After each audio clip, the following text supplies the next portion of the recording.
죽음을 좀 더 당연하게 받아들이자 몸이 가뿐해지다. 린 틸먼의 Mother Care, 어머니를 돌보다를 읽고. 세상에서 가장 소중한 인연이 엄마와 딸이라고 생각해요. 배우자와는 갈라서면 남이기에 무촌이라고 하는 관점이 있고 엄마와 아들의 관계에는 기본적으로 덤덤함이 있는데 딸과의 관계에는 아주 끈질긴 애증이 있어요. 제가 모든 관계에 무심하고 당연히 모성이 강한 편이 아닌데도 이런 느낌이 드네요. 물론 이건 결혼 관계에서 빠져나왔고 이렇다 할 파트너십을 경험해보지 못한 제 경우의 얘기입니다. 엄마와 딸, 그러면 내 엄마와 나의 관계가 있고 나와 딸의 관계가 있는데요. 구순의 엄마는 요양원에 가신 지 3년 반이 되었고 68세인 저는 부지런히 엄마의 뒤를 따라가고 있습니다. 저는 엄마와 농촌 감성이 닮았고 쭉 사이가 나쁘지 않았지만 내가 50대이고 엄마가 70대이던 시기에는 속으로 불손한 감정 꽤나 품었는데요. 그것이 노인에 대한 경시와 무지라는 것을 요즘 절절하게 느끼고 있습니다. 그때 이미 엄마는 똑같은 대화를 도돌이표처럼 반복하셨어요. 경험이 제한되니 언어도 그럴 수밖에 없었겠지요. 자식들에 대한 의존도 커졌는데 친구들이 멀어지고 할 일이 없어진 세상에 자식들만 남았으므로 당연한 일이었지요. 내 엄마도 젊어서는 마포 골목에서나마 목소리 크고 할 일 많은 사람이었지요.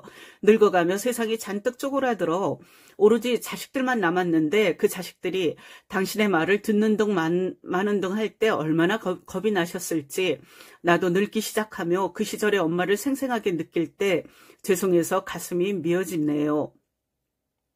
이제 나에게는 전통적인 어머니상을 보여준 엄마를 잘 보내드리는 일이 남았고 동시에 보통 MZ세대라고 말하는 딸과의 관계를 이어가는 문제가 있습니다. 나는 그것을 엄마에게는 엄마의 방법, 딸에게는 딸의 방법으로라고 명명했는데요. 중요한 상황에 직면했을 때 언어로 정리해 놓으면 마음이 편안해지더라고요. 내가 나아가야 할 방향을 알고 있다는 얘기니까요. 이런 상황이므로 남들은 어떤가 싶어서 엄마와 딸 이야기를 다룬 책에는 일단 손이 갑니다. 피차 서로의 감정 쓰레기통이 아니라는 관점이나 어머니와의 이별을 다룬 책은 꽤 읽어서 스킵하게도 되었고요. 그런데 그중에서 린 틸먼의 Mother Care, 어머니를 돌보다라는 책은 독보적이네요. 소설가이자 영문학 교수인 저자가 11년에 걸쳐 엄마를 돌보는 이야기를 기록했으니 경험치가 얼마나 많았겠어요. 엄마는 재능이 많고 경쟁심도 많은 성격이라 딸들을 질투하는 성향이었고 저자는 그런 엄마를 6살부터 미워했지만 그러나 죽기를 바라지는 않았다고요. 이런 양가 감정을 가지고 솔직하게 써내려간 기록을 통해 저는 또 한 번의 생을 사는 기분입니다. 내가 저자의 입장이 되기도 하지만 초고령자가 되어 딸 셋의 보살핌을 받으며 내 집에서 생을 마감하는 케이스의 주인공이 되어보는 거지요. 나는 어머니를 위해 슬퍼하거나 어머니를 애도하지 않았다. 나는 안도감에 마비되었고 피로로 녹초가 되었다. 환희가 아니라 현기증을 느꼈다. 11년이라는 짐, 어머니라는 짐이 떠났다. 책에서. 저자는 한없이 서정적인데 냉철하게 분석하고 신랄하게 표현해요. 인간의 운명이나 세상이 돌아가는 원리를 모르지 않지만 절망하거나 건조해지지도 않고요. 가감없이 관찰하고 수용하고 대처하는 모습을 보며 제 안에서도 변화가 일어났습니다. 이런 표현을 보며 죽음을 받아들이는 자세가 깊어진 거지요. 죽어가는 내가 아니라 홀가분함을 느끼는 딸의 입장을 온전히 이해하게 되면서 내가 아닌 다른 사람이 되어보게 하는 책의 위력에 새삼스럽게 감탄했습니다. 죽음을 좀 더 당연하게 받아들이자 몸이 가뿐해졌습니다. 저는 실제로 이렇게 느꼈는데요. 한 번은 잘 팔리는 책을 쓰고 싶다는 욕구에서도 자유로워진 거예요. 살아서 무언가를 성취하는 일은 물론 중요하지만 그 또한 다 흘러가고 지나가는 일이라는 관점에 사로잡혀서 그런가 봅니다.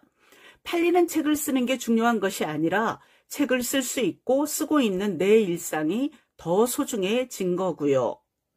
죽음이야 당연한 것이니 앞으로 그걸 두려워하는 일이 그러면서 시간을 쓰는 일이 대거 줄을 뜻해요.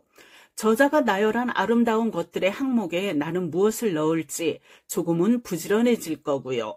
책 한 권을 읽은 은혜로 이만하면 넘치지 않는지요. 나는 어머니가 아프긴 해도 정신이 맑았을 때 물었다. 인생은 고달프고 살다 보면 끔찍한 일도 일어나잖아요. 그런데도 살만한 가치가 있다고 생각하세요? 그럼 어머니는 말했다.